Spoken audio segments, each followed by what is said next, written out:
네, 고 웨스트 시간입니다. 수요일은 글로벌 콘텐츠부 오민지 기자와 함께하도록 하겠습니다. 오 기자, 오늘은 어떤 얘기 전해주십니까? 먼저 좀 재미있는 설문조사가 있어서 가져와 봤습니다. 함께 네. 보시죠.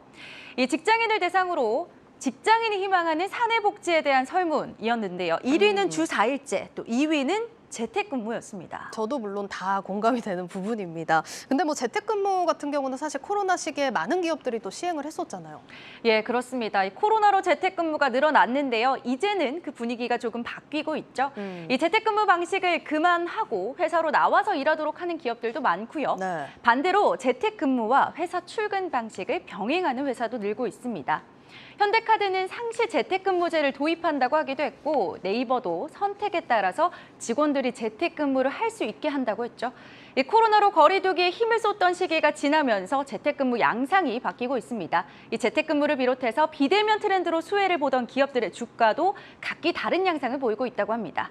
이 포스트 코로나를 준비했던 기업은 주가에서도 선방했지만요. 그렇지 못한 기업은 그대로 주가도 하락한 모습을 보였다고 합니다. 네. 오늘은 이 비대면 수혜주들의 포스트 코로나 양상 함께 짚어보겠습니다. 비대면 수혜주들에게는 지금이 정말 중요한 변곡점이 되는 시기 같은데 뭐 대표적으로 어떤 기업들이 있을까요?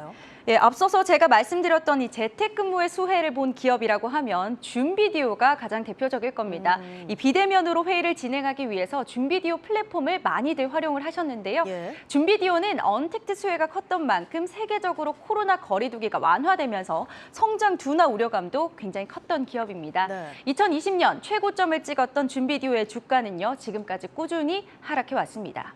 하지만 이번 실적 발표 이후 줌비디오의 주가가 이날만 5.61% 오르면서 깜짝 반등세를 보여줬습니다. 그러니까 예상했던 것보다 실적이 좋아서 이렇게 반등을 한 걸까요? 네, 정확하게 말하자면 이번 실적이 좋았다기보다 앞으로가 더 좋아질 것으로 기대되는 상황 때문인데요. 이번 1분기 줌비디오의 실적을 보면 매출 10억 7천만 달러, 주당 순이익 1.03달러를 기록했습니다. 이 전년 동기에는 매출 증가율이 200%였는데 이번에는 12%에 그쳤는데요. 네. 이것만 보시면 조금 의아하실 수 있을 것 같습니다만 그러네요. 2분기에는 실적 전망이 더 긍정적일 것이라는 것이 관건이었습니다. 시장이 예상하고 있는 줌의 2분기 매출은 11억 달러였는데요.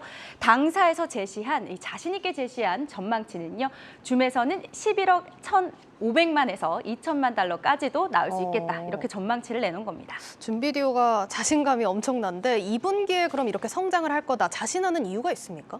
예, 줌비디오의 CEO인 에릭 위아는요, 많은 기업들이 재택근무와 회사 출근을 병행하는 일명 하이브리드 근무 방식을 도입하고 있다라고 이야기했는데요. 네. 그러면서 이런 근무 체계를 지원할 수 있는 방향으로 사업을 전환하고 있다 이렇게 밝혔습니다. 에릭 위아는 특히 이 줌 컨택트 센터, 또 줌 화이트보드, 줌 IQ 이러한 서비스들을 제시했습니다. 이 줌 컨택트 센터는 상담 업무를 옴니버스로 할 수 있게 도와주는 서비스입니다. 보통 이런 상담 업무는 음성으로 하기 마련인데요. 이 줌이 제공하는 서비스는 비디오로 고객을 만나면서 동시에 SNS까지 확인할 수 있는 방식입니다. 또 줌 화이트보드는 줌으로 비대면 미팅을 하면서 동시에 화이트보드처럼 기록할 수 있게 해주는 거고요. 줌 IQ는 AI를 도입해서 상대방의 감정이나 참석도를 확인할 수 있게 하는 장치라고 합니다. 이런 식으로 사업을 단순 비대면 미팅에서 더 나아가서 확장하겠다 이런 겁니다.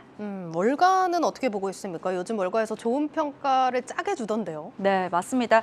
동시에 관망세를 보이고 있지만 굳이 따지자면 그래도 좀 긍정적인 쪽에 무게가 쏠린 모습입니다. 네. 월가의 투자 의견 상황을 한번 정리해 보니까요. 매수 의견이 5명, 비중 확대 2명, 보유가 7명이었습니다.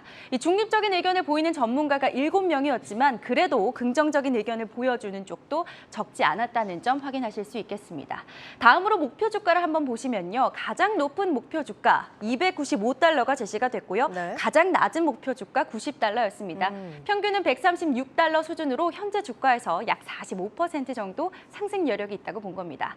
이 줌비디오의 주가가 많이 빠진 만큼 지금이 저가 매수의 기회일지 살펴보실 필요가 있겠습니다. 네, 알겠습니다. 같은 관점에서 좀 살펴볼 수 있는 게 스냅입니다. 스냅 같은 경우는 주가가 굉장히 많이 빠졌잖아요. 예, 맞습니다. 알겠습니다. 이 스냅은 아시다시피 미국의 동영상 기반 소셜미디어 업체인데요. 예. 이번 1분기 매출이 목표치에 미달하기도 했고요. 2분기의 목표치를 대폭 하향하면서 주가가 무려 43% 넘게 폭락을 했습니다. 그러면서 메타, 트위터, 핀터레스트 등 다른 SNS 관련주들까지 영향을 미치면서 나스닥 쇼크를 만들어내기도 했는데요. 스냅의 실적 악화 원인은 팬데믹이 끝나면서 앱 사용량이 급감했기 때문입니다. 또 애플과 구글이 개인정보 관련해서 정책을 바꾸면서 스냅이 맞춤형 디지털 광고 제공이 어려워졌습니다. 이러면서 매출에 타격을 입은 겁니다. 네, 알겠습니다. 자, 오늘 여기까지 듣도록 하겠습니다. 오늘 고웨스트 글로벌 콘텐츠부 오민지 기자와 함께했습니다.